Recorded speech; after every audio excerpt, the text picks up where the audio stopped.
내려오신 아버지 하나님, 저희들이 다시 주님 앞에 나왔습니다.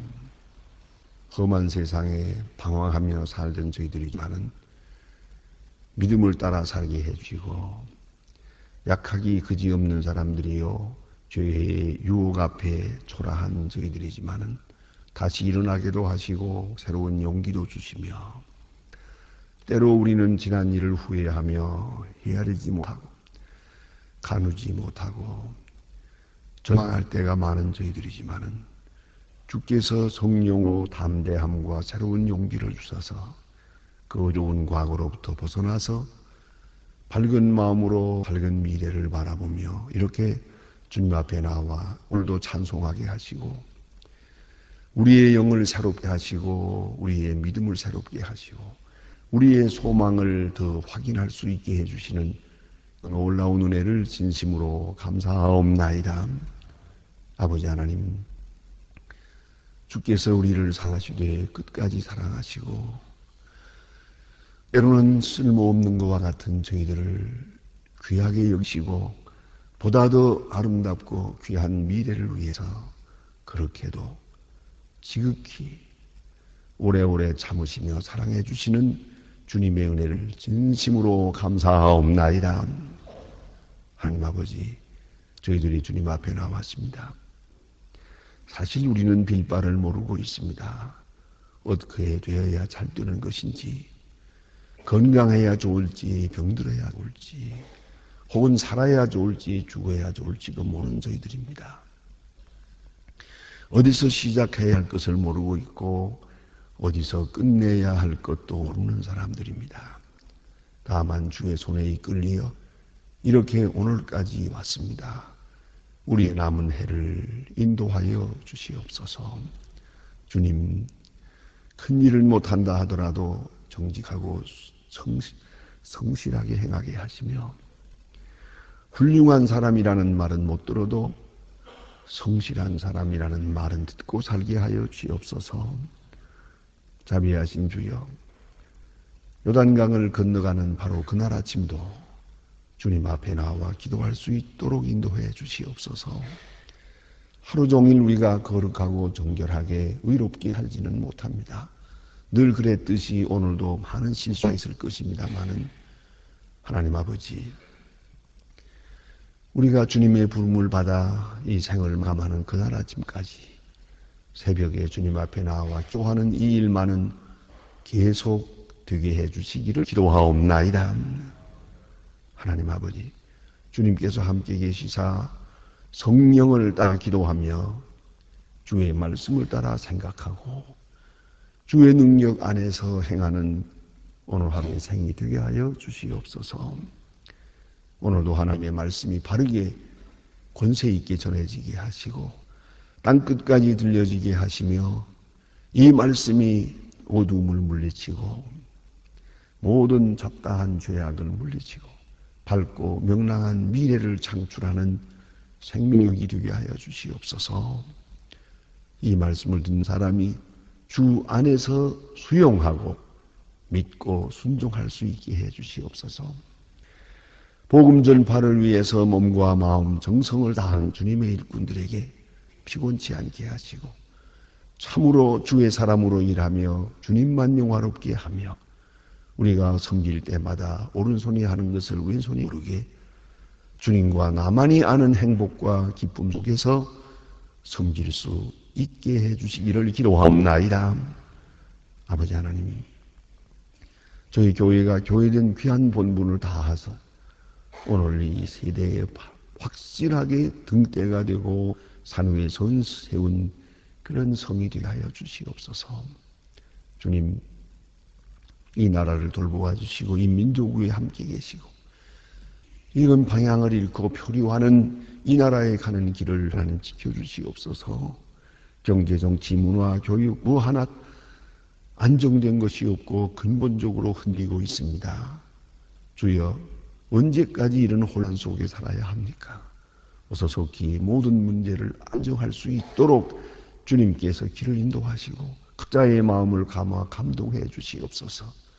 여기에 죄악이 없게 하시고 불의함과 사치함이 없게 하시고 특별히 인간의 교만과 헛된 생각이 작용하지 않게 하여 주시옵소서. 주님, 민족 온 국민이 한 마음 한 뜻 되고 겸손하고 정직하고 부지런한 그런 백성들 되게 해주시고, 잘 살기보다는 성실하게 살기를 기뻐하는 그런 민족이 되게 하여 주시옵소서. 주님, 저 북녘에도 자유를 주시고 철의 장막을 거두어 주시고 우소속히 은혜 안에 통일되고 무너진 재단을 다시 쌓을 수 있게 하시고, 지하에서 울부짖는 성도들의 기도를 들으시고, 주의 이름을 부르다 간 많은 순교자들의 마지막 기도를 오늘은 들어주십소서. 굶주림 속에서 고생하고 있는 어린이들을 지켜주시고, 영양실조로 죽어가는 불쌍한 심령들을 굽어보시고, 주여, 저들도 복음을 듣고 예수 이름으로 구원받을 수 있는 기회를 열어주시기를 기도하옵나이다. 우리가 저들을 위해서 행하는 일, 이 아름다운 일들이 아름답게 결실이 되어 그들에게 전달되고 위로가 되고 힘이 되고 그리스도의 사랑을 받는 기쁨과 큰 은총을 얻게 해 주시옵소서. 하나님 아버지, 오늘도 해외에 있든지 여행 중에 있든지 군물에 나가 있는 젊은이들, 공부하는 자녀들, 그리고 초조하게 준비하는 수험생들 하나하나 다 돌보아 주시옵소서. 눈동자와 같이 지켜주시고 마음과 믿음을 지켜주시옵소서. 병중에 있는 분들이 있고 부족한 가운데서 주님 앞에 기도하는 자녀들이 있습니다. 슬픔을 당한 가정도 있사오니 주님 위로해 주시고 각자 가정가정에 주의 평강을 도하시옵소서. 오늘도 저희 교회에서 모이고 있는 총회가 아름다운 역사를 이루고 또 밝은 미래를 위하여 생산적인 그리고 은혜로운 총회가 되게 해 주시옵소서. 오늘 하루의 모든 생활을 주께 맡기오며 주 예수 그리스도의 이름으로 기도합니다. 아멘. 하나님의 말씀 계속해서 오늘은 에스겔 15장 보겠습니다. 에스겔 15장입니다.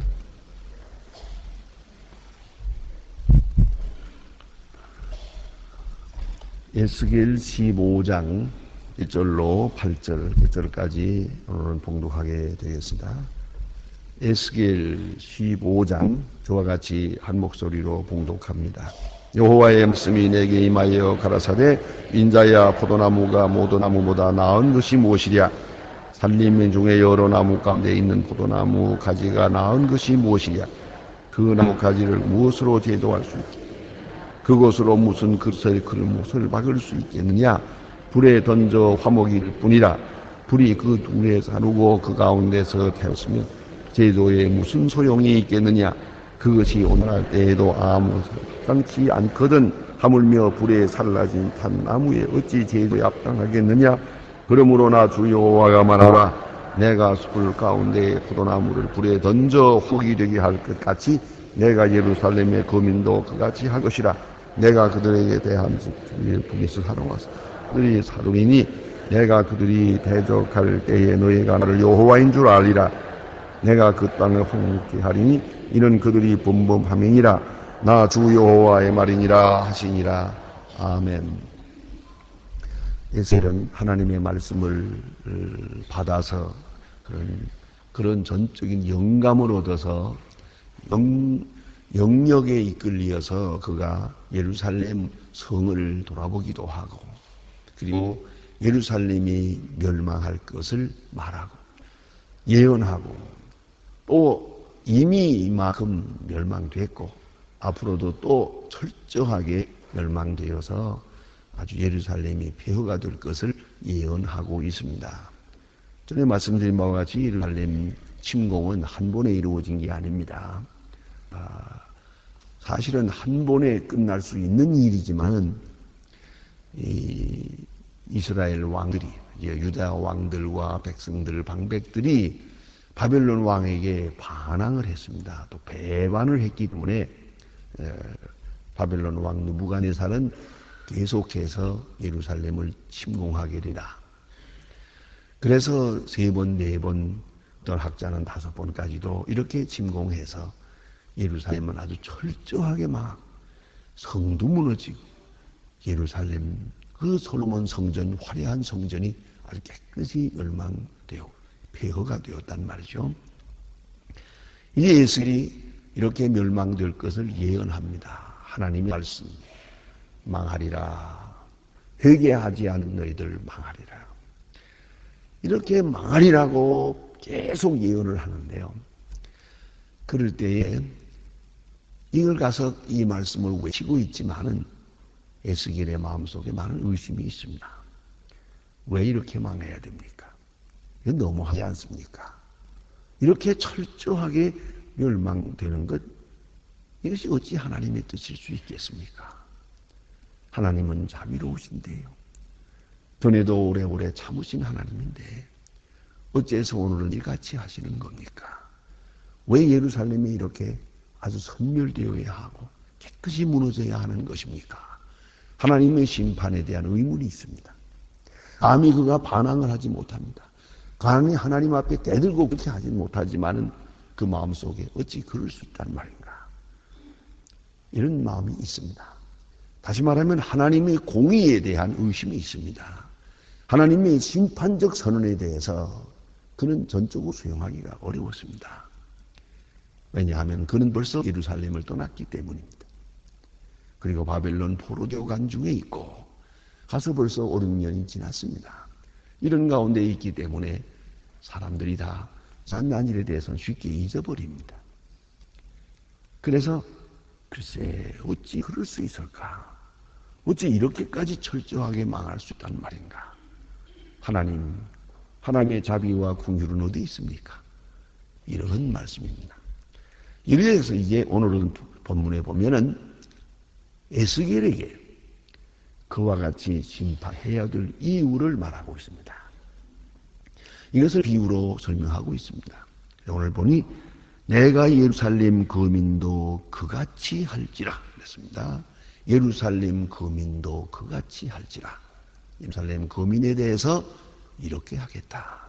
그리고 비유를 들어서 포도나무 비유를 들어 말하고 있습니다. 공교롭게도 제가 찾아보니까 참 재미있다고 할 수는 없습니다만 공교로운 것은 에스겔 15장과 요한복음 15장이 같은 맥락에서 말씀하고 있기 때문입니다. 같은 15장입니다. 여러분 아시는 대로 요한복음 15장을 보면 예수님께서 친히 말씀하시는 유명한 포도나무 비유가 있습니다. 거기도 비유로 예수님께서 말씀하십니다. 나는 포도나무요 내 아버지는 그 농부라. 물은 내게 있어 과실을 맺지 아니하는 가지는 아버지께서 열제해 버리시고 무릇 과실을 맺는 가지는 더 과실을 맺게 하려 하여 이를 끝게 하시느니라. 보세요. 확실히 포도나무가 존재하는 적은 그 열매에 있는 겁니다. 오로지 열매를 위해서 존재합니다. 그런데 포도나무가 열매가 없다 합시다. 그 나무는 아무 소용없습니다. 여기 지금 나무라고 번역이 되고 있습니다만 솔직히 말하면 나무가 아니지요. 좀 더 바르게 표현하면 넝쿨이죠. 넝쿨. 그게 무슨 나무입니까? 아주 넝쿨이 비틀비틀 올라가서 이렇게 뻗어나가는 건데 그게 무슨 나무예요? 우리가 일반적으로 나무 하면은 전나무, 소나무, 버드나무 이렇게 아주 높이 자라서 그 목재를 쓸 수도 있고 그 나무 자체가 모양도 있고 좋은 꽃도 피고 이게 나무지. 그늘도 주고. 그런데 포도나무는 나무라고 볼 수가 없습니다. 넝쿨입니다. 아무리 오랜 나무라 하더라도 그저 굵게 비틀비틀 이렇게 돌아 올라가는 넝쿨입니다.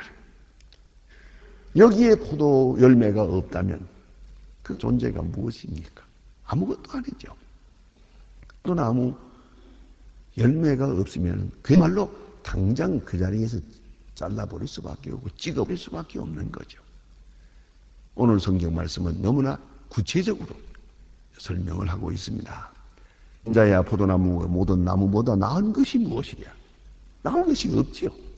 그러나 포도가 맺히면 아름다운 것입니다.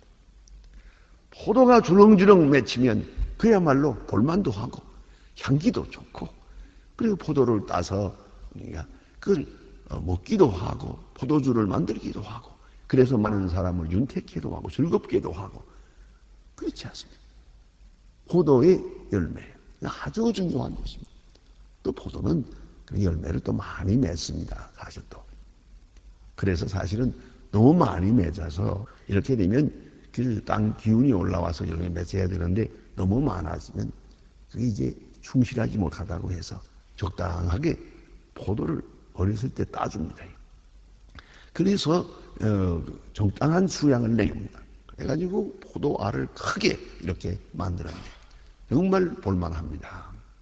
저는 뭐 포도나무, 포도원을 이렇게 많이 다니고 그러진 않았습니다만은 그런 만큼은 지식이 없으나 저희 집 뒷뜰안에 포도가 있었어요. 우리 아버지께서 그 전에 포도원을 했답니다. 그런데 그게 그만두고, 그래서 지금은 포도나무 가꾸던 그 취미가 있어서 뒷뜰안에다가 포도나무가 몇 그루가 있었습니다. 그리고 이렇게 그 등상을 만들어서 그늘도 만들어주고 그러는데, 그 열 때, 특별히 그 포도가 익어갈 때쯤 되면 그 향기가, 포도 향기가 대단합니다. 이거요. 정말 그거 혼자서 맡기는 아깝습니다. 이건 구경거리입니다. 이건. 그래 이렇게 포도나무.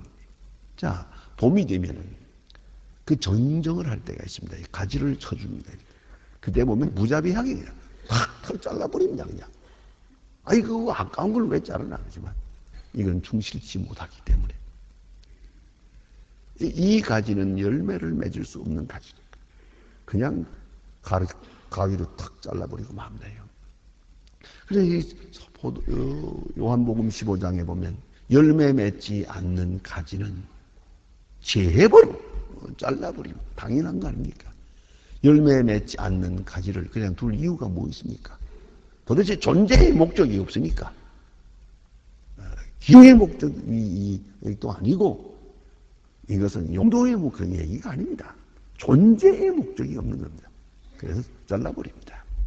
그런데 오늘 본문에는 포도나무가 열매가 없어서 이제 잘라버리게 되니까 열매 없는 포도나무를 놓고 이렇게 심판하고 있는 겁니다. 그 나무가 무슨 소용이 있느냐? 소나무 같은 것은 나무만 가지고도 쓸만하지요. 참나무도 쓸만하지. 제목으로 쓰겠지만 포도나무가 다른 나무보다 나은 게 무엇이냐? 포도가 있어서 나은 것입니다. 포도가 맺지 않는다면 찍을 수밖에 없다. 그 다음에 또 좀 더 구체적으로 말씀하는데, 그 나무를 가지고 무엇을 제조할 수 있겠느냐? 이게 뭘 만들겠습니까? 포도나무 가지고. 예? 그래 여기 보니까 아마 이스라엘 사람들이 풍속에 그런 일이 있었던 것 같아요. 나무를 가지고 무엇을 제조할 수 있겠느냐? 그것으로 무슨 그릇을 걸 못을 만들 수 있겠느냐? 이걸 잘라가지고 어떻게 좀 조금 이렇게 못처럼 만들어서 바람피에다가 옷이라도 걸 수 있는 못을 만들었던 것 같아요. 그것도 못한다는 얘기입니다. 여기는 단단하지 못하니까. 그래서 그만큼도 쓸모가 없다. 불에 던져 화목이 될 뿐이다. 사실입니다. 근데 오늘 본문은 좀 더 현란하게 에스겔에게 설명해 주고 있습니다. 근데 이 나무가 이렇게 쓸모가 없고 아무데도 쓸 수 없는 나무인데 그나마도 또 불타다 남은 거예요. 이게 볼까? 예? 그 두 끝이 사루고 그 가운데 태워졌으면 제조에 무슨 소용이 있겠느냐? 그렇지 않아도 쓸모가 없는 포도나무인데 지금 또 불타다 양끝이 불탔어요. 불타다 남은 부지깽이처럼 됐어요. 이미 이 정도라면 이제 무엇에 쓰겠느냐 하는 거죠. 지금 예루살렘이 불타다 남은 포도나무 가지거든요. 왜냐하면 이미 벌써 바벨론 나라가 쳐들어가서 여러 번 침공을 했어요. 쩌한한 젊은이들을 다 포로해 왔어요. 이것을 비유해 말한다면 포도나무를 불타다 남은 그런 그 나무 가지와 같은 게 아니겠는가. 그것이 온전할 때에도 아무 제조에 합당치 않거든 하물며 불에 사라지고 탄 후에 어찌 제조에 합당하겠느냐. 그렇지 않아도 쓸모없는데 불타다 남은 것 무슨 소용이 있느냐 하는 것이죠. 그러므로 주 여호와가 말하노라 내가 숲을 가운데서 보나무를 불에 던질 화목이 되게 한 것 같이 그래서요. 그러므로 이제 더 필요가 없으니까 아주 태워버리고 말자. 이제 에스겔을 설득하는 거예요. 예루살렘은 이래서 아주 무너지고 태워버리고 다 선멸 다시 시작하는 길밖에 없다. 이렇게 말씀하십니다. 또 우리가 본 바와 같이 예루살렘 성전 안에 우상이 세워졌고 제사장이 성전 안에서 우상을 섬기고 보지 않았느냐. 이 예루살렘 성전을 더 두어야 될 이유가 뭐냐. 그런 것이죠. 하나님의 영은 벌써 떠났어. 하나님의 영이 계시지 않고 하나님의 영광이 머물지 않는 저 성전은 사람들 보기에는 성전일지 몰라도 하나님 보실 때는 완전히 우상이에요. 우상의 신전이. 게다가 하나님의 이름을 모독한 거로 헐어버리는 당연한 거 아니겠느냐 하는 말씀이고요. 또 한 가지는 예루살렘 거민에 대해서도 그렇습니다. 그 백성들이 영적으로 다 죽었어요. 육체적으로는 살아있지만은 신앙적으로 볼 때 하나님의 시각으로 볼 때는 다 죽어버렸어 벌써. 죽어 비틀어진 거예요. 그러니까 하나님께서는 사실 알고 보면요. 사람을 죽이는 게 아니고요. 죽은 시체를 썰어버리는 거예요. 죽은 시체니까 싹 썰어버리고 다시 시작을 해야지. 이 죽은 시체를 이대로 놔두겠느냐. 이것이 지금 하나님께서 이스라엘에게 말씀하는 것이요. 예루살렘에게 말씀하는 것이요. 구체적으로는 오늘 에스겔에게 말씀하는 겁니다. 에스겔아 보라. 내가 이럴 수밖에 없지 않느냐. 예루살렘을 어찌 그냥 두겠느냐 하는 것입니다. 여기서 우리가 생각해야 합니다. 모든 존재에는 목적이 있습니다. 목적을 배반하면 그건 쓸모가 없는 겁니다. 우리가 이걸 생각해야 합니다. 오늘 우리가 살아있습니다. 또 무언가 지금 하고 있고 어느 위치에 있습니다. 내가 생각할 때는 쓸모가 없는 것 같아요. 그러나 하나님 보시기에는 쓸모가 있습니다. 그래서 존재하는 겁니다. 저는 인천에서 목회할 때 그런 중요한 경험을 한번 했습니다. 어느 날 어떤 가정에서 임종이 가까웠다고 좀 와달라고 그래요.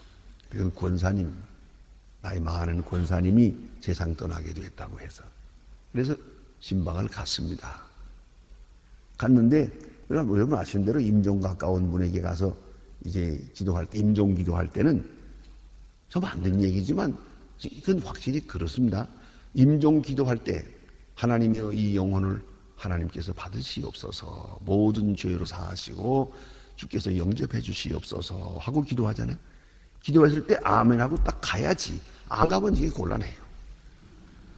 기도하고 나서 아무리 기다려도 안 죽어요. 할 수 없지. 여러분 그렇게 말할 때는 할 수 없이 이렇게 얘기합니다.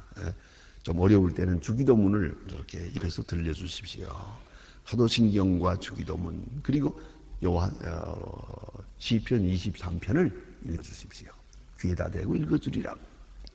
이렇게 하고 돌아옵니다. 그러니까 응급조치라고 돌아온 거지 이제. 그 다음날 또 오라 그래요. 또 급하게 됐다고 그래요. 또 갔지요. 그런데 또 마찬가지 안 돌아갔었어요. 그런데 이렇게 닷새를 지납니다요. 참 그러니 옳다라고 할 때 그래도 이거 유종의 미를 거두어야지 내가 두 번째 못 갔는데 마지막에 이거 임종을 못 보면 안 되겠는데 해서 가곤 했어요. 다섯 번째 갔습니다. 갔더니 돌아가시겠다는 분이 앉아 있잖아요. 비스듬히 기대해서 앉아 있어요. 그래서 이거 어떡할 거냐? 이제 갑니다, 목사님. 그래 보니까 아들이 미국에서 왔어요. 그때만 해도 지금처럼 교통이 편하지 못할 때예요. 부랴부랴 수속해가지고 아들이 왔어요. 그 아들이 장로 아들입니다. 장로님은 먼저 세상을 떠났고, 그런데 지금 외아들입니다. 거기에 앉았어요. 와서 인사를 했는데 어머니가 말씀을 안 하세요. 목사님 불러오라 하시는 거예요. 그래서 제가 갔는데, 제가 가니까 그때야 어머니가 입을 열어서 말을 합니다. 너 그동안 교회 잘 다녔냐? 하고 묻습니다. 다 알고 계셨지만 묻습니다. 그러니까 교회 안 다녔거든요. 그러니까 다급하니까 하는 말이, 어머니 앞으로 잘 다닐게요. 그럴 수밖에요. 앞으로 교회 생활, 신앙 생활 잘하겠습니다 하고 약속을 드렸어요. 그랬더니 너는 내 아들이 아니다. 딱 선언을 합니다. 이 어머니, 아들이 얼마나 급하겠어요. 돌아가시는, 임종하시는 지금 어머니가 너는 내 아들이 아니라고 했으니 말이에요. 벌벌 떨면서 땀을 흘리면서 무릎을 꿇고 몸부림을 치며 통곡하는 걸 보았습니다. 한디 울어도 고개를 돌렸어요. 돌려보지도 않아요. 상당한 시간이 흘렀습니다. 아마 한 40분 이상 그렇게 했는데 마지막에 정 하니까 제정신 없는 소리를 하더만요. 이 아들이 하는 말이, 어머니 예수 잘 믿어서 장로 될게요. 그러더만요. 장로 제 맘대로 되나? 그 사람 뭔가 모르고 있는 사람이야. 그래서 장로 될게요, 장로 될게요 하고 소리를 질러요. 그러니까 어머니가 손을 내밀어요. 딱 잡고, 이놈아 내가 예수를 잘 믿어야 내가 하늘나라에 가서 내 아버지를 볼 수 있지 않느냐. 이렇게 얘기하고요. 손을 딱 잡고 그때 날도록 기도하라는 거예요. 그래서 그 어머니를 위하여 아들을 위해서 기도했습니다. 그 말로 예수 이름으로 기도합니다. 아멘 하니까 갔어요. 돌아갔습니다. 그런 아주 장엄한 그런 시간을 보았습니다. 자, 이제 제가 왜 이 말씀을 드리는고 하니, 저 노인이 왜 며칠 동안 잊지 못하고 기다렸느냐 이거예요. 마지막으로 해야 될 말 한마디가 있거든요. 아직도 쓸모가 있다 그 말이에요. 해야 될 말이 있고 만나야 할 사람이 있고 해야 될 일이 있거든요. 그래 살려둔 거죠. 쓸모없다고 자기를 부정하지 마세요. 비하하지도 마세요. 다 쓸모가 있어서. 심지어는 병석에 누워있는 그 사람까지도 아직도 필요해요. 필요해서 숨이 안 넘어가는 거예요. 그걸 알아야 돼요. 꼭 해야 될 일이 있어요. 그 일을 하기까지는 죽을 수 없어요. 요한 웨슬리의 유명한 말이 있습니다. 하나님이 내게 맡겨주신 일을 다 하기까지는 나는 절대로 죽지 않는다. 그랬습니다. 그 말을 달리 해석하면 내가 죽는 때는 내게 맡기신 일을 다 한 그때라는 걸 알아야 합니다.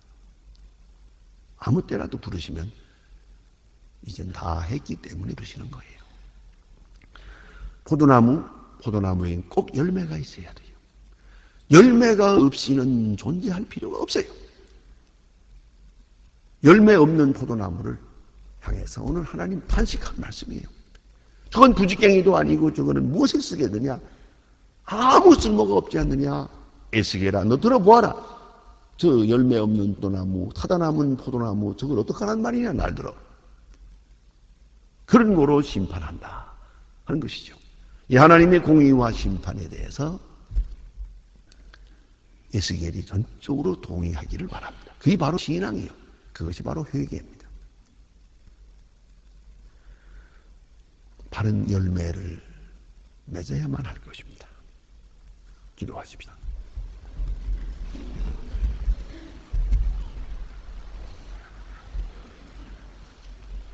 하늘에 계신 우리 아버지시여, 이름이 거룩히 여김을 받으시오.